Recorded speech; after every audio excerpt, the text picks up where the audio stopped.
Hello विद्यार्थी मित्रों केम छो। हवे आज आपणे नवुं चेप्टर शुरू करवा जई रह्या छे। प्रकरण 7 पी विभागना तत्वों।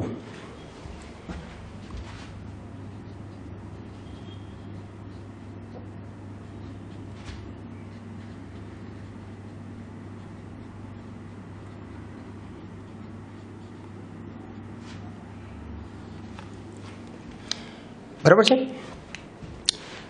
तमे धोरण 11 में तीजू चेप्टर तमे जोई गया छो। एमां तमने बधाने खबर छे कि भाई आधुनिक आवर्त कोष्टक होय तो ए आधुनिक आवर्त कोष्टकने आपणे केटला विभागमां वहेंचीए छे। तो आधुनिक आवर्त कोष्टकने आपणे 4 विभागमां वहेंचेला आ रीते याद होय तो तमने।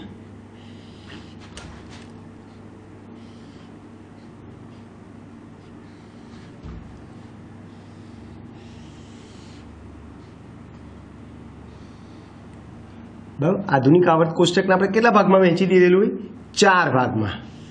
एस पी डी एफ विभाग,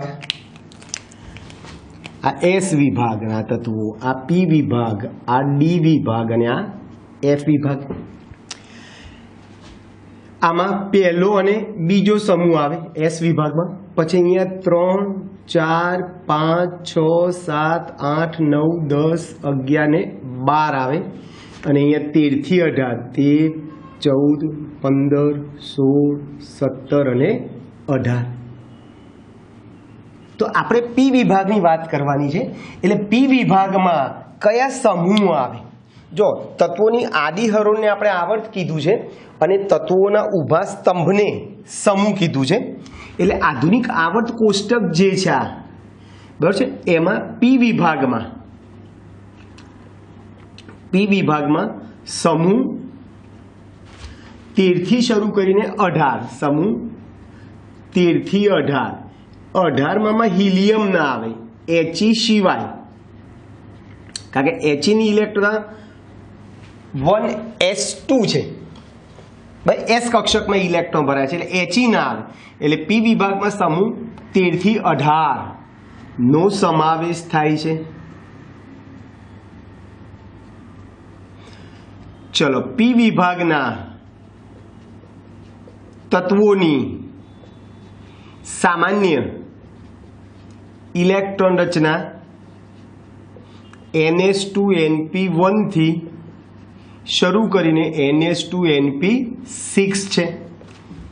NS2NP1 थी शुरू करी NS2NP6 छे बराबर छे।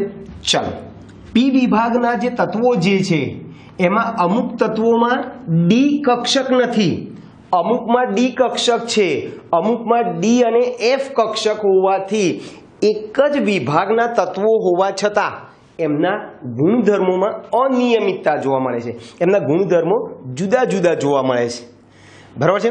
एटले पी विभागमां केटलाक धातु तत्वो छे, केटलाक अर्धधातु तत्वो छे अने केटलाक अधातु तत्वो छे। त्रणेय टाइपना तत्वो तमने पी विभाग में जोवा मळे छे। एटले पी विभाग में धातु, अर्धधातु अने अधातु नो समावेश थाय छे।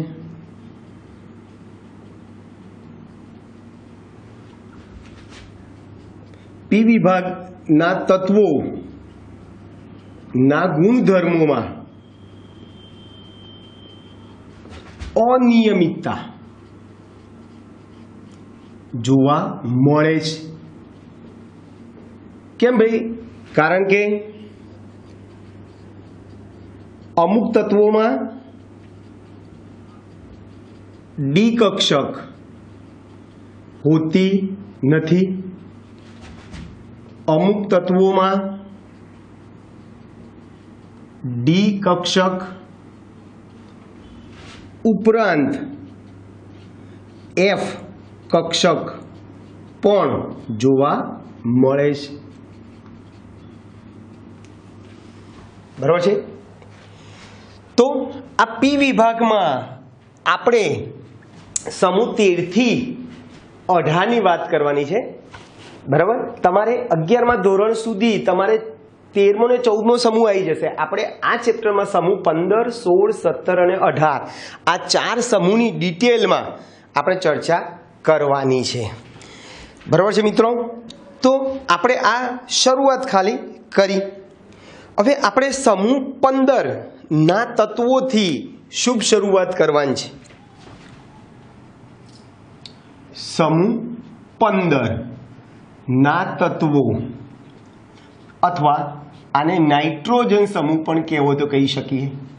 નાઇટ્રોજન સમૂહ ના તત્વો.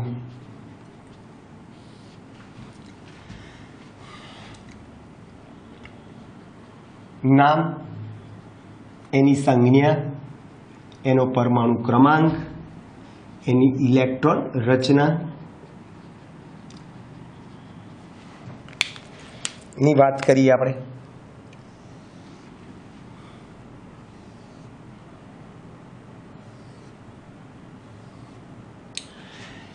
ચાલો શરૂઆત કરીએ આપણે. તો 15મા સમૂહમાં કયા કયા તત્વો આવે? તો કે ભાઈ nitrogen, phosphorus, arsenic, antimony, bismuth અને મોસ્કોવિયમ. કયા કીધા ભાઈ? N means nitrogen, phosphorus, arsenic, antimony, bismuth અને મોસ્કોવિયમ. પરમાણુ ક્રમાંકની આપણે વાત કરવી હોય તો તમને બધાને ખબર છે નિષ્ક્રિય વાયુઓ કયા? નિષ્ક્રિય વાયુ, ઉમદા વાયુઓ ખબર છે? ઉમદા વાયુ અથવા નિષ્ક્રિય વાયુ સમૂહ 18 ના તત્વો: helium, neon, argon, krypton, xenon, radon. 2, 10, 18, 36, 54, 86. 2, 10, 18, 36, 54, 86 પરમાણુય ક્રમાંક છે. હવે શું કરીશું? આના કરતા 3 તમારે ઓછા કરવાના. કેટલા ઓછા કરવાના ભાઈ? 3 પરમાણુ ક્રમાંક ઓછા લેવાના. બરાબર છે? સપોઝ કે આ 2 છે તો 2 માંથી તો 3 બાદ થાય જ નહીં, એટલે આની હિસાબ થાય. ચાલો 10 માંથી 3 ઓછા કરો. 10 માંથી 3 ઓછા કરશો તો 7, પછી 15, પછી 33, 51, 83 અને 115.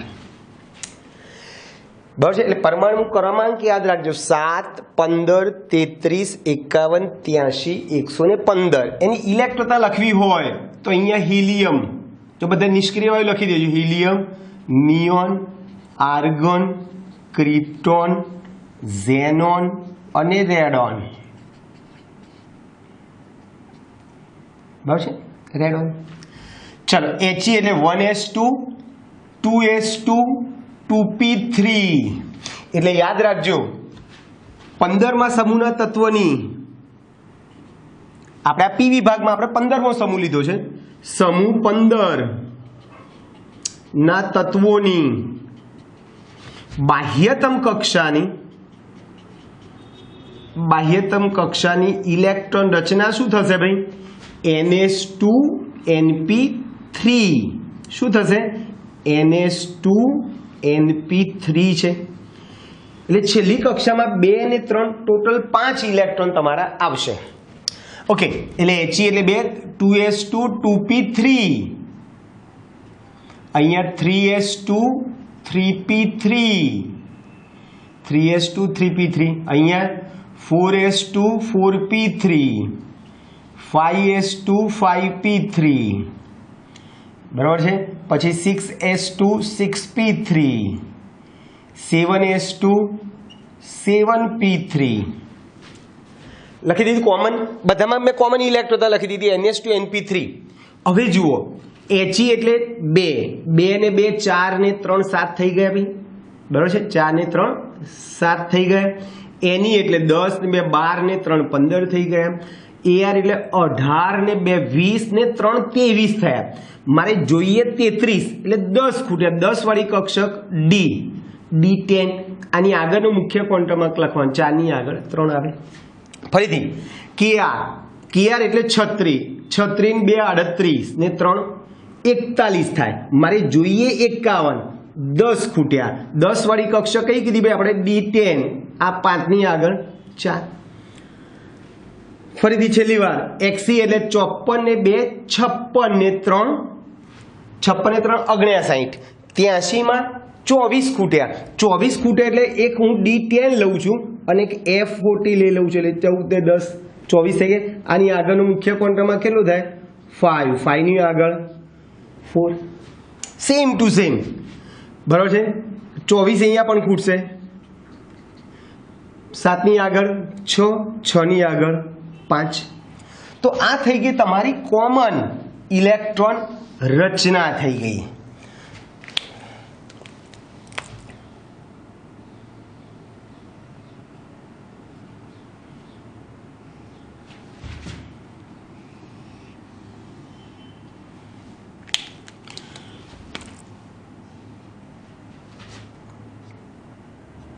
તો આપણી આ સમૂહ 15 ના તત્વોની આપણે વાત કરી. તો બરાબર આટલા તત્વો યાદ રાખજો: nitrogen, phosphorus, arsenic, antimony, bismuth અને મસ્કોવિયમ.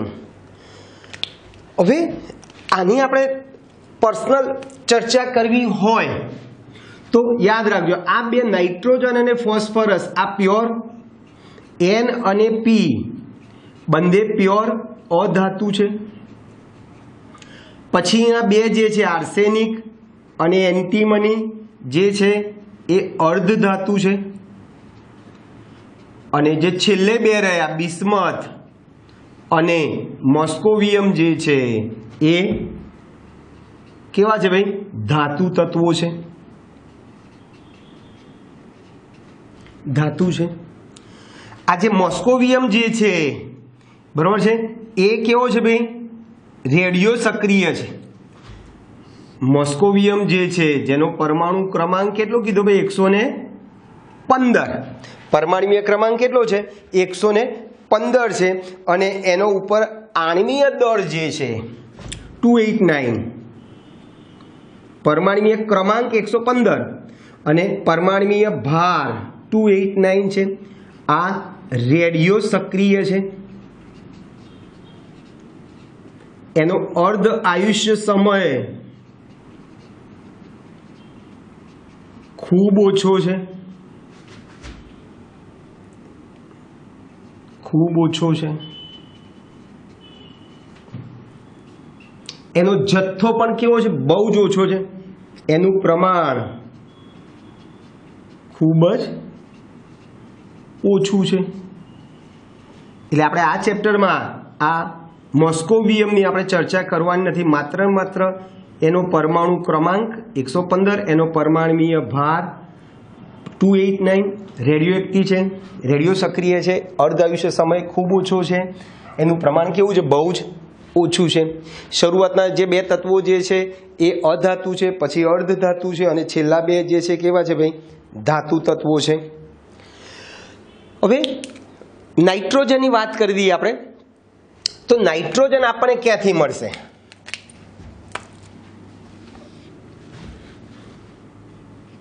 વાતાવરણમાં નાઇટ્રોજન કેટલા ટકા છે ભાઈ? N2. વાતાવરણમાં 78% છે. પૃથ્વીના પોપડામાં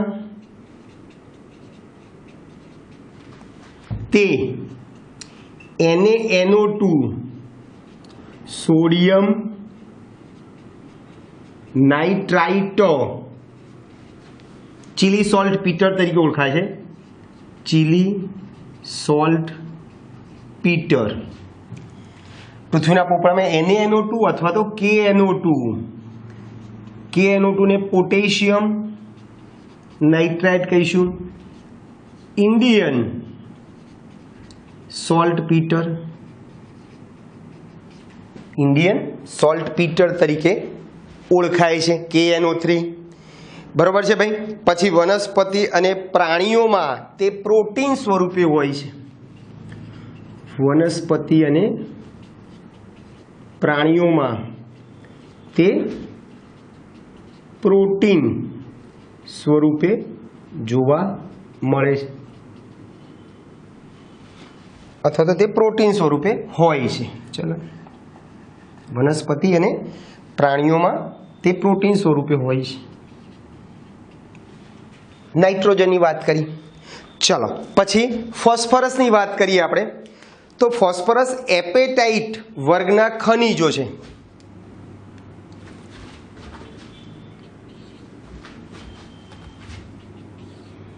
ફોસ્ફરસ એ એપેટાઇટ વર્ગના ખનિજો છે.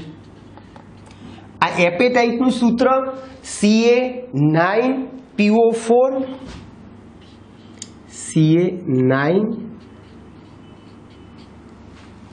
Ca9PO4 6 CaX2 છે.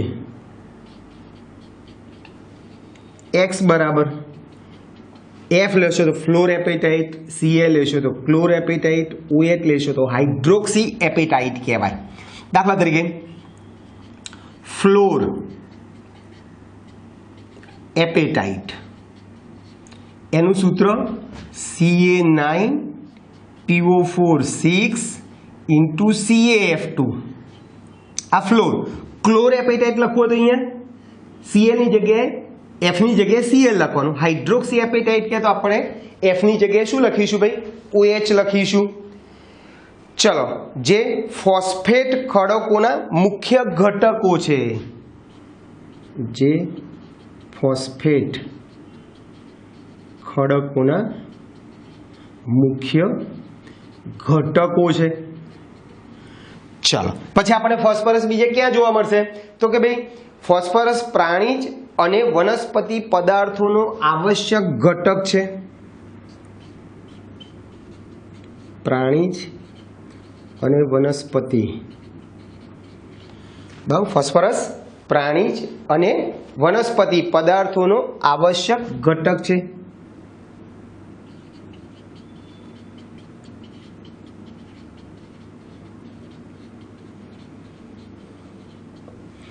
પછી તે હાડકામાં જોવા મળે, બરાબર છે. પછી ઈંડામાં હોય. ફોસ્ફોપ્રોટીન દૂધ અને ઈંડામાં હોય છે.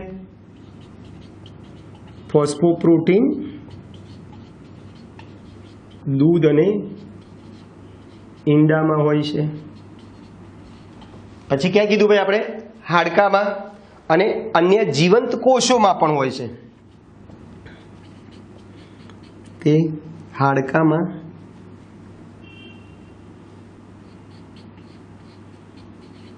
અને જીવંત કોષોમાં જોવા મળે છે.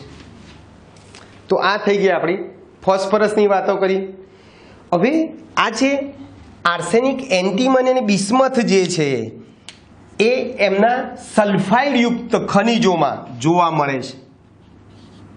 આર્સેનિક, એન્ટીમની અને બિસ્મથ આ જે ત્રણ તત્વો જે છે એ મુખ્યત્વે સલ્ફાઇડ ખનિજ સ્વરૂપે મળી આવે છે.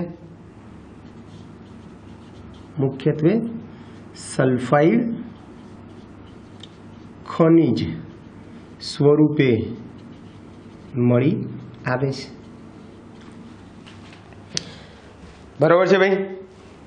પછી આપણે આગળ વાત કરીએ એ પ્રમાણે મસ્કોવિયમ જે છે એ તમારે રેડિયો સક્રિય છે. એનો અર્ધાયુષ્ય સમય બહુ જ ઓછો છે. એનો જથ્થો, એનું પ્રમાણ પણ કેવું છે ભાઈ? બહુ જ ઓછું છે. એટલે આ એના પ્રાપ્તિ સ્ત્રોત થઈ ગયા. આ બધા તત્વો આપણને ક્યાંથી મળે છે? પ્રાપ્તિ સ્ત્રોત. તો nitrogen, phosphorus, arsenic, antimony, bismuth આપણને ક્યાંથી જોવા મળે છે એ તમને આઈડિયા આવી ગયો હશે. ક્લિયર દોસ્તો? તો આપણે સમૂહ 15 થી શુભ શરૂઆત કરી દીધી છે. હવે આપણે આ જે નાઇટ્રોજન સમૂહના જે તત્વો જે છે એ તત્વો વિશે ડિટેલમાં આપણે થોડીક ચર્ચા કરી લઈએ.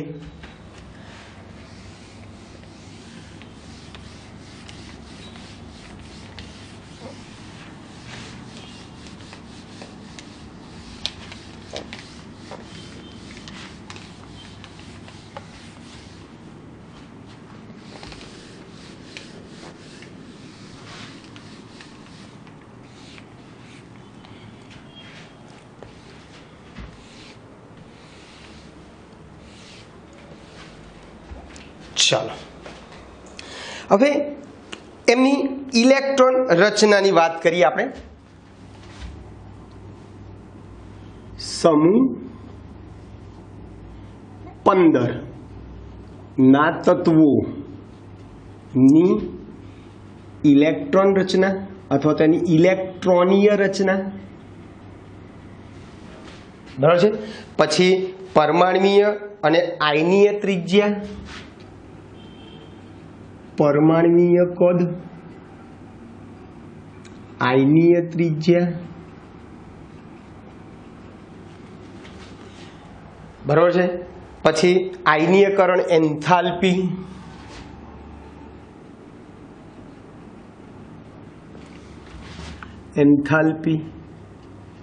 અને વિદ્યુત ઋણતા સમજાવો. ચાલો શરૂઆત કરીએ આપણે. પહેલા ઇલેક્ટ્રોનીય રચના.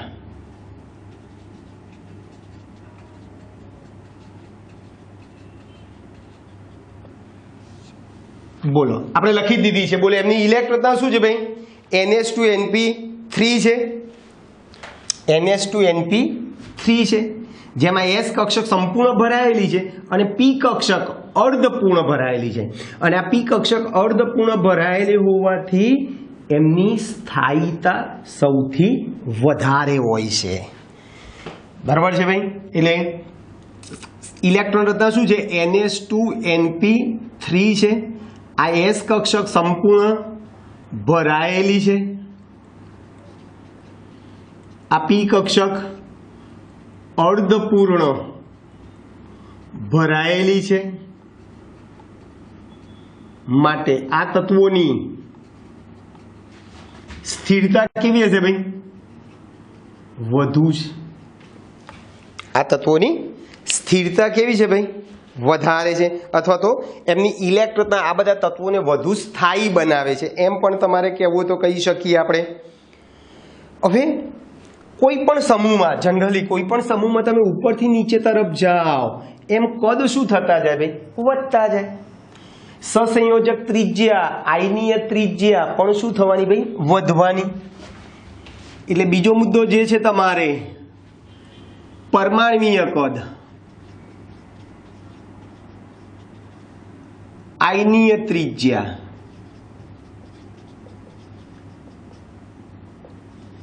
બોલો સમૂહમાં ઉપરથી નીચે તરફ, એટલે સમૂહમાં આમ લખીએ નાઇટ્રોજનથી બિસ્મથ તરફ જતા પરમાણ્વીય કદ, આયનીય કદ અથવા આયનીય ત્રિજ્યા અથવા સહસંયોજક ત્રિજ્યા શું થાય ભાઈ? વધે. બરાબર? સહસંયોજક ત્રિજ્યા વધે.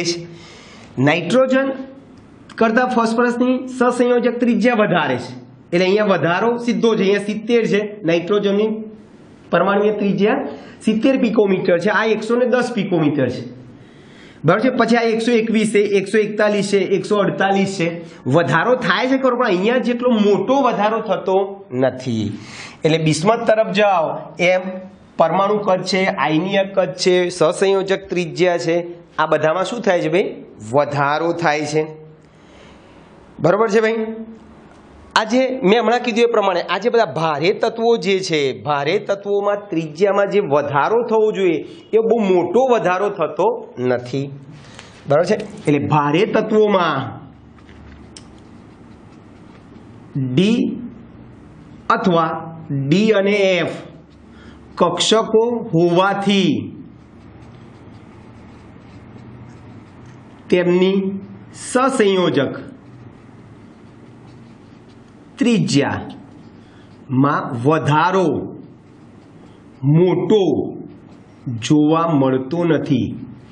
વધારો થાય છે નો ડાઉટ, પણ શું કીધું ભાઈ, એટલો મોટો વધારો તમને જોવા મળે નહીં. બરાબર છે. દાખલા તરીકે મેં હમણાં જ તમને કીધું એ પ્રમાણે સહસંયોજક ત્રિજ્યા તત્વ nitrogen, phosphorus, arsenic, antimony, bismuth. બરાબર છે. કેટલી કીધી નાઇટ્રોજનની આપણે આની 70, પછી આની 110, પછી આની 121, બરાબર છે. પછી 141, પછી 148 પિકોમીટર.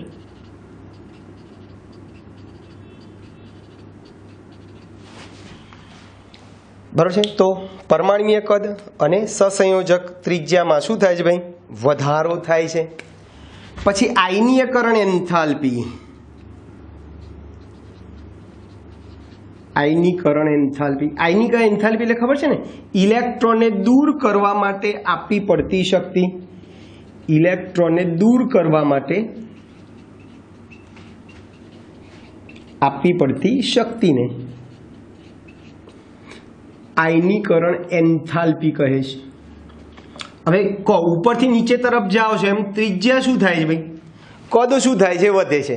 બોલો, કદ વધે છે, ઇલેક્ટ્રોન અને કેન્દ્ર વચ્ચે અંતર વધે છે, અંતર વધે છે, આકર્ષણ ઘટે છે, અને આકર્ષણ ઘટતું હોવાથી ઇલેક્ટ્રોનને દૂર કરવા શક્તિ ઓછી આપવી પડે છે.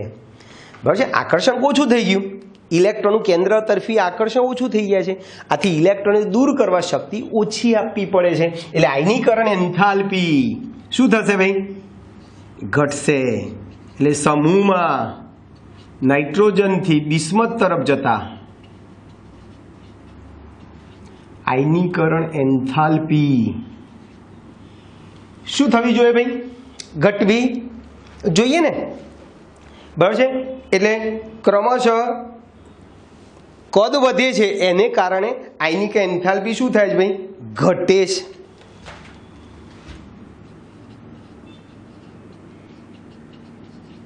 કારણ કે કદમાં વધારો થાય છે, કદ વધે છે એટલા માટે.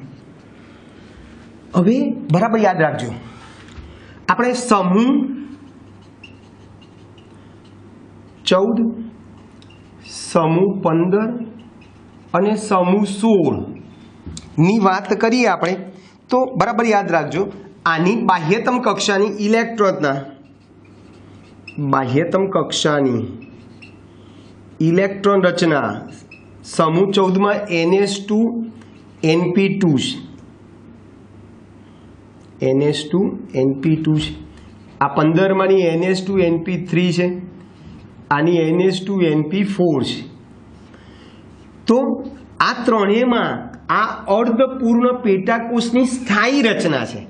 આ કેવી રચના છે ભાઈ? સ્થાયી રચના છે. અને સ્થાયી રચના હોવાથી એમાંથી ઇલેક્ટ્રોનને તમારે દૂર કરવો હોય તો શક્તિ વધારે આપવી પડે. એટલે સમૂહ 14 અને સમૂહ 16 કરતાં પણ આમની આયનીકરણ એન્થાલ્પી વધુ છે. અને આયનિક એન્થાલ્પી વધુ હોવાનું કારણ શું છે ભાઈ? એમની સ્થાયી રચના છે, સ્થાયી ઇલેક્ટ્રોન રચના છે. બરાબર. એટલે સ્થાયી ઇલેક્ટ્રોન રચના હોવાને કારણે સમૂહ 14 અને સમૂહ 16 ના તત્વો કરતા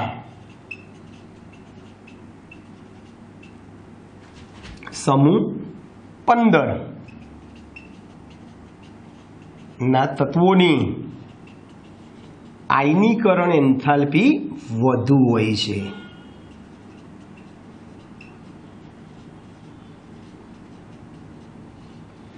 આયનિક એન્થાલ્પી વધુ હોય છે. બરાબર છે ભાઈ? એટલે બરાબર યાદ રાખજો. ચલો, તો આયનિક એન્થાલ્પી કેવી છે ભાઈ? વધારે છે. સમૂહમાં નાઇટ્રોજનથી તમે બિસ્મથ તરફ જશો એમ આયનિક એન્થાલ્પી ઘટવાની છે, કારણ કે કદ વધતા જાય છે. પછી વિદ્યુત ઋણતા.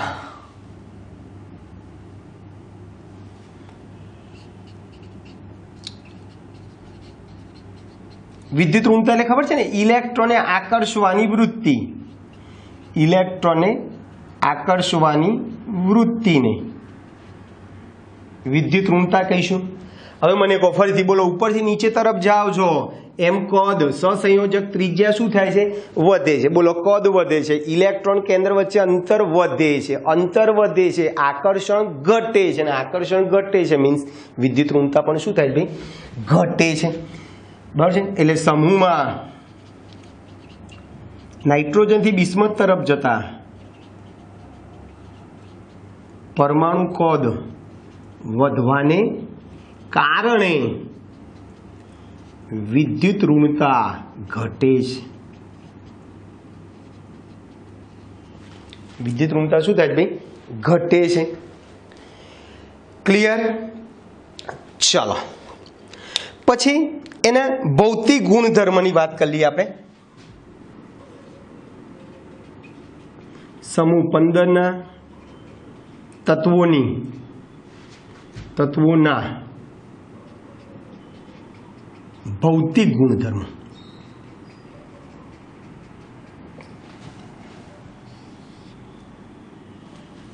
ભૌતિક ગુણધર્મ બોલો.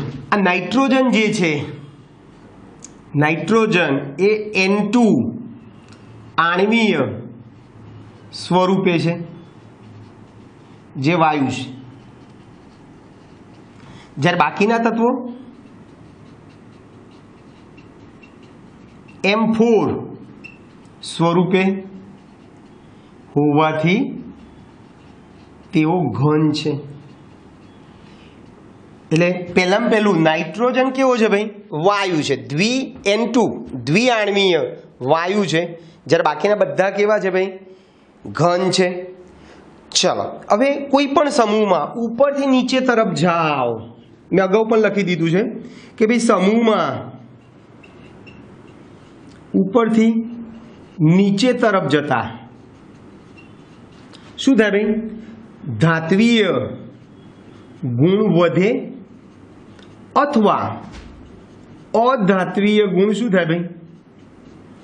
ઘટે. બરાબર છે. દાખલા તરીકે બોલો, ઉપરના જે તત્વો જે છે બધા કેવા છે? ઉપરથી નીચે તરફ જઈએ છે એમ ધાતુ ગુણ વધે છે. એનો અર્થ ઉપરવાળા બધા અધાતુ હશે, નીચેવાળા બધા ધાતુ તત્વો હશે. એટલે જો નાઇટ્રોજન અને ફોસ્ફરસ, મેં હમણાં તમને કીધું નાઇટ્રોજન અને ફોસ્ફરસ કેવા છે? પ્યોર અધાતુ છે. ઉપરથી નીચે તરફ જેમ ધાત્વીય ગુણ વધશે, પછી આર્સેનિક અને એન્ટીમની આ બે અર્ધ ધાતુ છે. જ્યારે બાકીના બે બિસ્મથ અને મોસ્કોવિયમ જે વિશિષ્ટ ધાતુ છે. બરાબર છે. બિસ્મથ અને મોસ્કોવિયમ આ કેવા છે ભાઈ? પ્યોર ધાતુ તત્વો છે. ઓકે, ચલો ભાઈ, આમ થવાનું કારણ શું છે ભાઈ? કે સાહેબ આ ઉપરવાળા અધાતુ આ અર્ધધાતુના ધાતુ કેમ છે? તો આમ થવાનું કારણ એમની આયનીકરણ એન્થાલ્પી કદમાં થતો વધારો અને આયનીકરણ એન્થાલ્પીમાં થતો ઘટાડો જવાબદાર છે. આના માટે કદમાં થતો વધારો, ઉપરથી નીચે તરફ જાય એમ કદ વધે છે, અને આયનીકરણ એન્થાલ્પીમાં થતો ઘટાડો છે. ઘટાડો જવાબદાર છે ધાતુ અને અધાતુ ગુણ નક્કી કરવા માટે. પછી સમૂહમાં ઉપરથી નીચે તરફ જશો એમ ઉત્કલન બિંદુમાં શું થાય છે ભાઈ? વધારો થાય છે. ઉત્કલન બિંદુ શું થાય? વધે છે. એ N થી Bi તરફ જતા ઉત્કલન બિંદુમાં વધારો થાય છે. બરાબર છે. ઉત્કલન બિંદુમાં શું થાય છે ભાઈ? વધારો થાય છે. પણ ગલન બિંદુ જે છે એ આર્સેનિક સુધી વધે છે. પરંતુ ગલન બિંદુ આર્સેનિક સુધી વધે છે અને પછી બિસ્મથમાં ઘટે છે. ઉત્કલન બિંદુમાં ક્રમશઃ બધામાં વધારો થાય છે. ગલન બિંદુમાં શું થાય છે? આર્સેનિક સુધી વધે છે. પછી બિસ્મથ તરફ જાઓ તો એ શું થાય છે? બિસ્મથમાં ગલન બિંદુ ઘટે છે. પછી નાઇટ્રોજન સિવાયના બાકીના બધા તત્વો અપરૂપો ધરાવે છે. નાઇટ્રોજન સિવાયના બાકીના તત્વો અપર રૂપો ધરાવે છે. જેમ ફોસ્ફરસ હોય તો ફોસ્ફરસના 3 અપર રૂપ છે: રાતો, પીળો ને કાળો. બરાબર? તો નાઇટ્રોજન સિવાયના બાકીના તત્વો અપર રૂપો ધરાવે છે. નાઇટ્રોજન ધરાવતો નથી. બાકીના તત્વો કયા અપર રૂપો ધરાવે છે એની પણ આપણે ડિટેલમાં ચર્ચા કરવાની છે. ક્લિયર દોસ્તો? તો આ થઈ ગયા તમારા ભૌતિક ગુણધર્મો. હવે આપણે રાસાયણિક ગુણધર્મની થોડીક ચર્ચા કરી લઈએ. બરાબર છે? રાસાયણિક ગુણધર્મની વાત કરી લઈએ આપણે.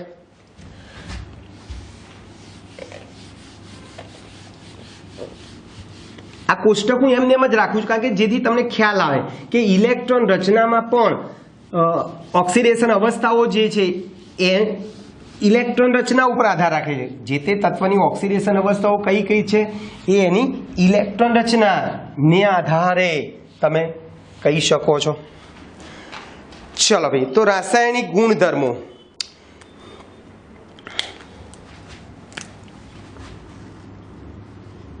સમૂહ 15 ના તત્વોના રાસાયણિક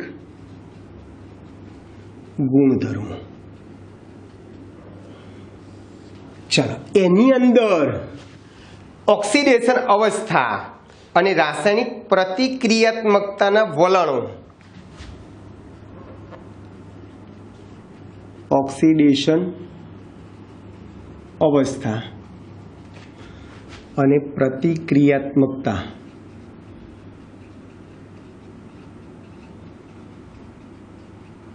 વલણ. બરાબર છે? પ્રતિક્રિયાત્મકતામાં વલણો.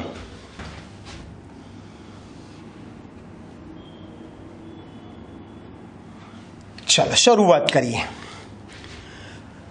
આ નાઇટ્રોજન સમૂહના જે બધા તત્વો જે છે એમની બાહ્યતમ કક્ષાની ઇલેક્ટ્રોન આપણે શું લખી ભાઈ? NH2NP3. એટલે એમાં છેલ્લી કક્ષામાં 5 ઇલેક્ટ્રોન જે છે. બરાબર છે? એટલે આ તત્વો જે છે સામાન્ય ઓક્સિડેશન અવસ્થાઓ -3, +3 અને +5 જોવા મળે છે. સમૂહ 15ના તત્વોની સામાન્ય ઓક્સિડેશન અવસ્થા કઈ છે? -3, +3 અને +5 3 છે. બરાબર? મુખ્યત્વે હવે કદ અને ધાત્વીય ગુણ બોલો. ઉપરથી નીચે તરફ જઈએ એમ શું થાય છે ભાઈ? હમણાં જ આપણે કીધું ઉપરથી નીચે તરફ જાઓ એમ કદમાં પણ વધારો થાય અને ધાત્વીય ગુણમાં પણ શું થાય છે ભાઈ? વધારો થતો જાય છે. એટલે શું થશે? -3 ઓક્સિડેશન અવસ્થા પ્રાપ્ત કરવાનું વલણ ધીમે ધીમે ઘટશે અને +3 અને +5 ઓક્સિડેશન અવસ્થા પ્રાપ્ત કરવાનું વલણ ધીમે ધીમે વધશે. પ્લસનો અર્થ ઇલેક્ટ્રોન ગુમાવી દે. હવે કદ વધે છે, અંતર વધે છે, આકર્ષણ ઓછું છે. આકર્ષણ ઓછું હોવાથી ઇઝીલી શું કરી દે ભાઈ? ઇલેક્ટ્રોન ગુમાવીને પોઝિટિવ ચાર્જ લઈ દે. બરોબર? એટલે સમૂહ 15માં તત્વોમાં N થી Bi તરફ જતા પરમાણ્વીય કદ અને ધાત્વીય લક્ષણ વધવાને લીધે -3 ઓક્સિડેશન અવસ્થા પ્રાપ્ત કરવાનું વલણ ઘટે છે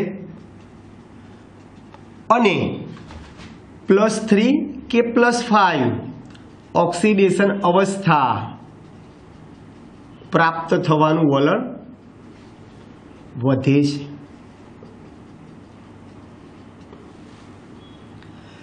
પછી ઇલેક્ટ્રોન યુગ્મ અસર ખબર છે? ઇલેક્ટ્રોન યુગ્મ અસરમાં ઊંચામાં ઊંચી ઓક્સિડેશન અવસ્થામાંથી 2 બાદ કરવા તો મળતી ઓક્સિડેશન અવસ્થાની સ્થિરતા સૌથી વધારે હોય. આવું 11મા ધોરણમાં તમે ભણી ગયા છો. ઇલેક્ટ્રોન યુગ્મ અસરમાં શું કીધું ભાઈ? ઊંચામાં ઊંચી ઓક્સિડેશન અવસ્થા જે હોય એમાંથી 2 બાદ કરવાના. હવે સપોઝ કે નાઇટ્રોજન સમૂહના બધા તત્વોની ઊંચામાં ઊંચી ઓક્સિડેશન અવસ્થા +5 છે, 5 છે બરાબર. એમાંથી 2 બાદ કરો તો રહ્યા કેટલા? 3. તો આ બધા તત્વોની સ્થાયી ઓક્સિડેશન અવસ્થા +3 થશે. એટલે ઇલેક્ટ્રોન યુગ્મ અસર ને લીધે N થી Bi તરફ જતા +3 ઓક્સિડેશન અવસ્થા ની સ્થાયીતા વધશે. બરાબર છે? એટલે +3 ઓક્સિડેશન અવસ્થાની સ્થિરતામાં શું થવાનું ભાઈ? વધારો થશે. ખાલી એક BiF5 એક કેવું છે ભાઈ? 5 ઓક્સિડેશન અવસ્થા ધરાવે છે. BiF5 જેમાં Bi નો ઓક્સિડેશન અવસ્થા કેટલો છે? 5 છે. આ એક જ એવું છે કે જે કેવું છે ભાઈ? સ્થાયી છે. એકમાત્ર લાક્ષણિક સંયોજન જોવા મળે છે. બાકી મેં તમને કીધું એ પ્રમાણે કે બાકીમાં ઉપરથી નીચે તરફ જશો એમ +5 ઓક્સિડેશન અવસ્થા 3 અને -3 ઘટશે, 3 અને 5 વધશે, પણ 3 અને 5 માં પણ +3 ની ઓક્સિડેશન અવસ્થામાં વધારો થશે, +5 માં ઘટાડો થાય. ખાલી BiF3 જે છે, BiF5 જે છે જેમાં ઓક્સિડેશન અવસ્થા તમને 5 જોવા મળે છે. પછી નાઇટ્રોજનની વાત કરવી હોય, આ એકમાત્ર અતિ સહસંયોજક બરાબર છે, અતિ લાક્ષણિક સંયોજન છે.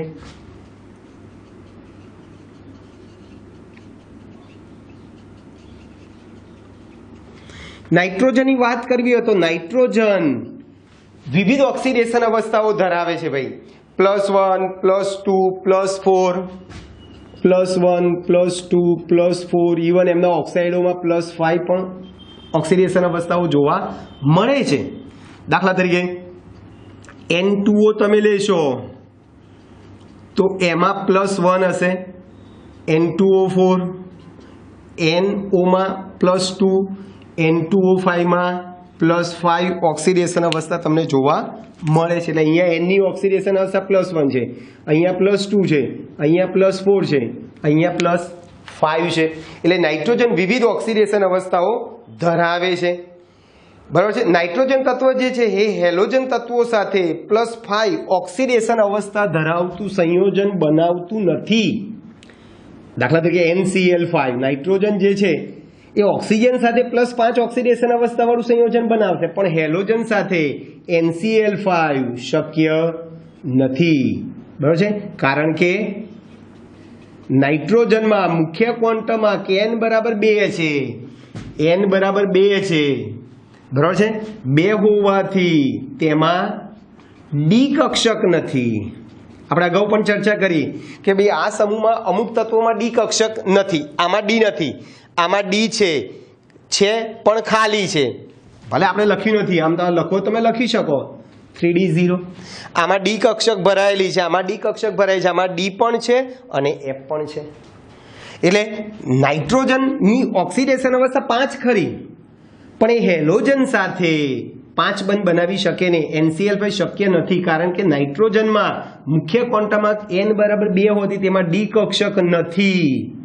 આથી તેઓ વધુમાં વધુ 4 બંધ બનાવી શકે, 5 બંધ બનાવી શકે નહીં. 5 બંધ બનાવી શકે ને એટલે NCl5 શક્ય નથી એમ તમે કહી શકો બરાબર છે ભાઈ. તો આ નાઇટ્રોજનની વિવિધ ઓક્સિડેશન અવસ્થાની વાત કરી. પછી એસિડિક દ્રાવણમાં નાઇટ્રોજન જે છે એ વિષમ પ્રણાલીમાં હોય છે. એસિડિક દ્રાવણમાં નાઇટ્રોજન વિષમ પ્રણાલીમાં હોય છે. વિષમ પ્રણાલીમાં હોય છે એનો અર્થ શું થાય ખબર? નાઇટ્રોજનનો જ ઓક્સિડેશન આંક વધે અને નાઇટ્રોજનનો જ ઓક્સિડેશન આંક શું થાય ભાઈ? ઘટે. દાખલા તરીકે HNO2 લો તો એમાંથી HNO3 બને, બરાબર છે? પછી NO બને અને પાણી બને. જો આમાં જો નાઇટ્રોજન ઓક્સિડેશન અહીંયા તમે ગણશો ને તો +3 થશે, અહીંયા તમે ગણશો તો 5 થશે અને અહીંયા ગણશો તો 2 થશે. તમારે એ જોવાનું છે, જો નાઇટ્રોજન ઓક્સિડેશન આ 3માંથી 5 થયો, વધ્યો પણ ખરો, અને 3માંથી 2 થયો, ઘટ્યો પણ ખરો. એટલે વિષમ પ્રણાલીનો અર્થ શું થાય? એક જ તત્વ નો ઓક્સિડેશન આંક વધે અને ઘટે છે, વધે અને ઘટે છે. ચલો પછી તમારે ફોસ્ફરસની વાત કરવી હોય તો ફોસ્ફરસમાં પણ આવું જ છે.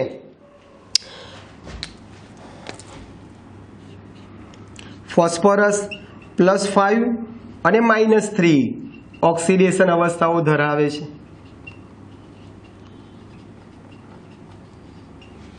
બરાબર? PCl5 તમે લો તો PCl5 માં P નો ઓક્સિડેશન આંક +5 થાય, બરાબર છે? HPO2 લો તો આમાં +3 થાય, બરાબર છે? તો ફોસ્ફરસ એસિડિક અને બેઝિક બંનેમાં +5 અને -3 ઓક્સિડેશન અવસ્થામાં વિષમ પ્રમાણમાં હોય છે, વિષમ પ્રણાલીમાં હોય છે. જો PCl3 તમે જો આમ લખીએ +3 -3 વિવિધ ઓક્સિડેશન અવસ્થાઓ ધરાવે છે, પણ એસિડિક અને બેઝિક માધ્યમમાં, એસિડિક અને બેઝિક માધ્યમમાં +5 અને -3 આ બે ઓક્સિડેશન અવસ્થાઓ ધરાવે છે, બરોબર છે ભાઈ? પછી હમણાં જ આપણે કીધું એ પ્રમાણે કે ભાઈ નાઇટ્રોજન જે છે એ નાઇટ્રોજનમાં ડી કક્ષક હોતી નથી. નાઇટ્રોજનમાં ડી કક્ષક હોતી નથી, જ્યારે અન્ય તત્વોમાં ડી કક્ષક હોવાથી તેઓ 5 કે વધુ બંધ બનાવી શકે છે. એટલે નાઇટ્રોજન 5 બંધ બનાવી શકે નહીં, NCl5 શક્ય નથી, પરંતુ PCl5 શક્ય છે. કેમ ભાઈ? તો નાઇટ્રોજનમાં N = 2 છે એટલે એમાં ડી કક્ષક નથી, આથી એ વધુ કેટલા બંધ બનાવે? 4 જ બંધ બનાવે. NH4+ દાખલા 4 બંધ બનાવી શકે છે. દાખલા તરીકે NH4+ માં નાઇટ્રોજન વધુ 4 બંધ બનાવે, બાકીનામાં બનાવી શકે નહીં, 5 ના બનાવી શકે. જ્યારે અન્ય તત્વોમાં ડી કક્ષક છે અને ડી કક્ષકનો એ સંકરણમાં ઉપયોગ કરી શકે છે અને પરિણામે શું થાય છે ભાઈ? એ 5 કે તેથી વધુ બંધ બનાવી શકે છે. PCl5 શક્ય છે, PF6- શક્ય છે. આમાં 6 બંધ બનાવે છે ફોસ્ફરસ, આમાં ફોસ્ફરસ 5 બંધ બનાવે છે, બરોબર છે? 5 બંધ બનાવે છે. તો નાઇટ્રોજન જે છે એ શું કરે છે ભાઈ? કેટલા બંધ બનાવે છે? નાઇટ્રોજન વધુ 4 બંધ બનાવે છે, જ્યારે અન્ય તત્વો 4 કરતાં વધુ બંધ બનાવી શકતા. નાઇટ્રોજન વધુ 4 બંધ બનાવે, જ્યારે અન્ય તત્વો 4 કરતાં વધુ એટલે 5 બંધ બનાવી શકે, 6 બંધ બનાવી શકે, વગેરે વગેરે. ક્લિયર દોસ્તો? તો આ નાઇટ્રોજનની વિવિધ ઓક્સિડેશન અવસ્થાઓની આપણે વાત કરી, બરોબર છે? પછી આર્સેનિક, એન્ટીમની અને બિસ્મથના કિસ્સાઓમાં બધા +3 ઓક્સિડેશન અવસ્થા વધુ પ્રમાણમાં તમને જોવા મળે છે. આર્સેનિક, એન્ટીમની અને બિસ્મથના કિસ્સામાં +3 ઓક્સિડેશન અવસ્થા